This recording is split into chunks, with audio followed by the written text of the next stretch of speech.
How's it going everyone, RivalRyyyy here and welcome back to the channel. Now, predicting Pokemon and its future is pretty difficult at the moment. If you've been here before, you know I'll try to do so and I can get vaguely close sometimes, such as my What's the Next Legends game video where I thought Gen 6 was a good shout even though I thought Generation 5 would get it in the end, due to the only history we had being Gen 4 remakes being made at the same time as Legends Arceus. We can deep dive and try and figure it out, but I don't have any insider information. I'm just guessing in the vain hope that I figured out what's going to be next. 2024 has been a bit more of a quiet year on the main series front for Pokemon, and to be honest, I really welcome it. Scarlet and Violet, while being a major seller, becoming the most sold Pokemon game of all time in Japan and sitting as the third best Pokemon selling game ever, is a pretty mixed bag. Granted, every new release for Pokemon is, because as it's the most recent, it's definitely also the most hated, and that's probably never going to change anytime soon. Well, we're just like that. People have lightened up on Generation 8 nowadays in some recent years, as Generation 9 is now the most disliked one. It's a tale older than time in Pokemon. So the fact that Legends ZA has been on the down low, but we know that it's in development, hopefully means the game might live up to the expectation created from the first Legends game, which is probably the best Pokemon game that's been made in the last 10 years. Beyond Legends ZA, however, we don't really know what's next. Obviously Generation 10 is going to be one of the next steps, because they're not just going to stop with that, but we have no proper speculation on any region or any new Pokemon, or even any new forms, so there's not much we can say about that. Instead, we have to look elsewhere and look at the two rumours that have always existed within the franchise as subgenres, and I use that term loosely for one of them, in order to see what's coming next for Pokemon. The two pathways we potentially have for the series are a new Let's Go game, which by natural progression would be the Johto region, and the Generation 5 remakes, which are the next in line for the series. Now, neither of them have been confirmed or even discussed at this current moment in time by Game Freak or Nintendo, but they are two games that have forever been rumoured and wanted by fans. The only information we really have to go on is just history.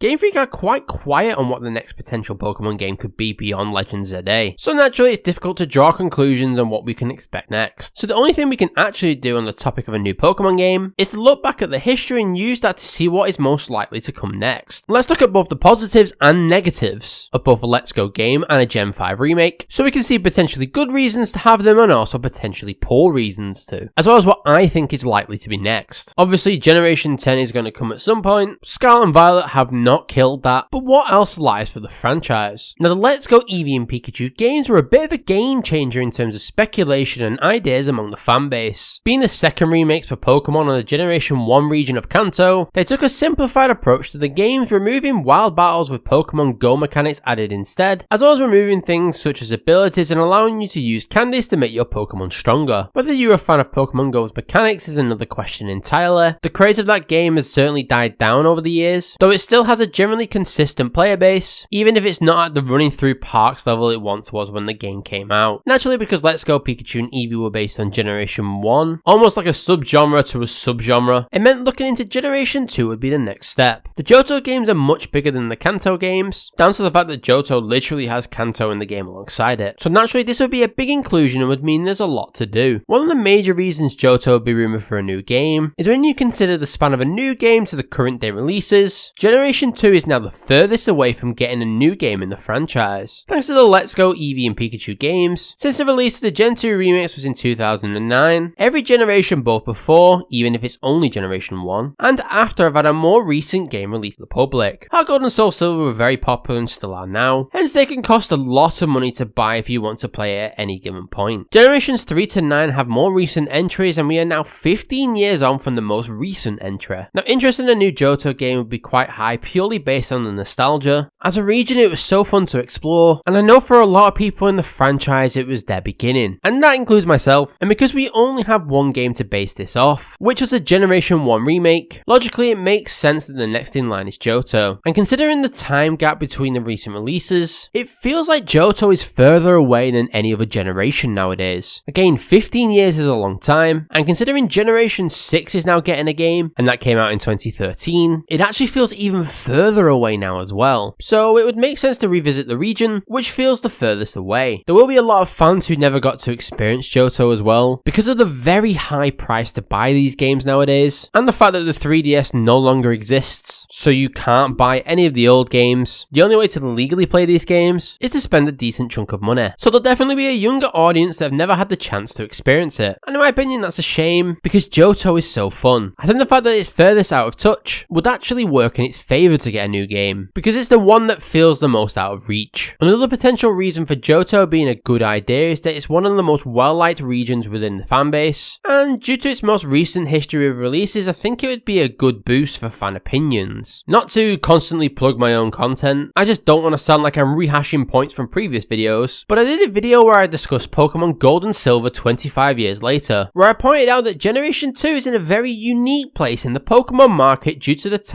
that it came out. Generation 2 simply needed to just improve on Generation 1, and if it did that, then it would be a good game, and even with some issues down the line, it still smashed expectation. Every generation beyond Generation 2, however, would have multiple games to compare it to, which naturally increased criticism. Generation 3, for example, didn't have 2 regions. Generation 4 didn't have the Battle Frontier originally, or 2 regions. Generation 5 didn't have old Pokemon initially, so on and so forth. With each new release, the pool of old games to compare it to gets larger and larger. Generation 2, however, simply improved on Generation 1, and just the fact the only thing we had to compare it to was Generation 1 means it got a bit of an easier ride. So it quite rightfully was loved by fans and is still up there as one of the most loved Pokemon games ever made. And because of that, considering the current Pokemon market for the main series games, there would be a good region to go back to if Game Freak are concerned about fan reception. Now, of course, the sales figures look absolutely amazing from an outside perspective. Scarlet and Violet is now the best selling Pokemon game in Japan, selling even more than the original generation, and they're the third best selling Pokemon games of all time. So if you exclusively looked at the sales, you would say Pokemon's smashing it right now. But I would argue that fan reception is currently pretty low at the moment. In fact, it's arguably one of the lowest I've seen in a long time. Of course, every new generation gets some form of dislike or frustration aimed towards it. It's nothing new, but Scarlet and Violet's dislike is quite high. On top of that, you also have the issues with Brilliant Diamond and Shining Pearl as well, which we will get onto later in this video. But that is a remake game that's not been well received either. So the last remake didn't go down so well with fans, and the last main series title didn't go down too well either. So in terms of reception at the moment, if they wanted to claw it back a bit, a good idea would be to make a remake of a region in the Let's Go format that is pretty universally loved already. It's not like they have to do massive world building or changes in terms of the region either. After all, you already have Let's Go Pikachu and Eevee games as a basis, as well as history of already doing the region, so you just need to smash them both together in order to make yourself a Generation 2 Let's Go game. Now of course this point hinders on the idea they even care about the reception of the games. If sales were going to continue to increase and the revenue continues to grow and grow, would you necessarily be bothered by anything below a 5 on a website, or reviews that give it about a 7? You probably wouldn't, but at a minimum it's a well-loved region that would probably be positively accepted by fans if they decided to make it. So it's always a good shout in my opinion. However, it's time to address the elephant in the room, and no, I'm not talking about any of the Pokemon that are actually elephants. Plain and simpler, is Let's Go an actual subgenre of Pokemon? When Let's Go Pikachu and Eevee came out back in 2018, we were not long removed from the release of Pokemon Go in 2016. The craze of Pokemon Go is pretty hard to describe if you didn't go through it. People were running to get themselves a Charizard or driving around everywhere. Like, this is pre that warning that says you're driving too fast. And funnily enough, it was all made because of an April Fool's joke on Google. Now the Switch had some capabilities like motion sensors in order to replicate the Let's Go features such as throwing balls, and at the time there was no main series Pokemon game on the Switch, so they went back to basics and made a Pokemon game based on the most well-known region, and it was a massive success. After that game they moved on to 2 new generations as well as another remake, but in this entire time we've not heard a single thing about another Let's Go game. The reality is, whilst Pokemon Go still does tremendously well and has been incredibly successful, it has more of a consistent player base instead of a mass hysteria one. We are now 8 years on from the release of Pokemon Go and 6 years on from Let's Go. So time has moved on almost, and how can we be sure it was going to be specified as a subgenre within the Pokemon games? Yeah, they did one for sure, but that's not guaranteed they were going to do it again. That's despite fans asking for it as well. It's a natural assumption that they would. They did the first well and it was a different take on a remake, so let's move on to the next. But we've had no indication we were going to do another, and bear in mind since then we've had Legends Arceus and another Legends game announced in that time, which has now established that as a subgenre within the main series titles. Until we get confirmation there's going to be another Let's Go game, it's not a guaranteed sub-series within the Pokemon franchise. It's simply just a wishlist game instead. Maybe fan pressure and desire would change that, but we don't really have anything to base it off, just one set of games and that's it. They need to establish it as a sub-series of the main series before we can be sure there's ever going to be a new Let's Go game. Something you have to consider as well is what Pokemon would be the main focus of a Let's Go Johto game. The important thing about Let's Go Eevee and Pikachu is they are arguably the 2 biggest mascots for Pokemon nowadays. is. Pikachu is and always has been the undisputed Pokemon mascot king, but Eevee has slowly become very important in the marketing sense as well. Sure, there are big ones like Charizard or Mewtwo or Bidoof, but Eevee has generally become the second mascot for the franchise nowadays. If you wanted more evidence of that, the two main focuses for the most recent TCG set and the upcoming TCG set are Pikachu and Eevee, with the Pikachu card costing a lot of money and the Eeveelution cards in Prismatic Evolutions expected to cost a lot of money as well. The reality is they are two of the biggest mascots of the series now, so it made sense for them to have their own games as a forefront. For Generation 2, however, is there really any Pokemon that could step into this limelight? I don't think there is. There are Pokemon related to both Pikachu and Eevee in Johto, namely Pichu as well as Umbreon Espeon, but Pichu is a pre-evolved form, whilst Umbreon Espeon is giving you a strong Pokemon immediately from the get-go. Other Pokemon have floated, of course, including by myself, such as Wooper, which is very popular in the franchise nowadays, as well as Pokemon such as Elekid and Magbear, but the reality is this comes simply down to marketability. Is there a Pokemon that could realistically have step up as the big beacon for Generation 2 in terms of marketability? And whilst there are some good Pokemon, in fact some of my favourite ones are from Generation 2, Pikachu and Eevee simply just worked. They worked as sellers on the front of the game, they worked in-game, and they were marketing marvels for the series. And I just don't think Generation 2 has any Pokemon that could realistically speak to that level of marketability. It's not about what's your favourite or what we like, it's about which Pokemon would they put on the front of the box. There's some that I would like to, such as Wooper, but if you look at Pokemon from a marketing standpoint, what Pokemon would they base Generation 2's Let's Go game around that isn't the starters? It's a difficult question to ask, but I don't really know what they would pick, and I think that works against the potential of a game, unfortunately. Now, moving on from Let's Go games, it's time to talk about a game I have advised against making before in the past, the Gen 5 remakes. I feel it's important to explain why Generation 5 should not get a remake, and as a matter of fact, we should stop the idea of remakes altogether.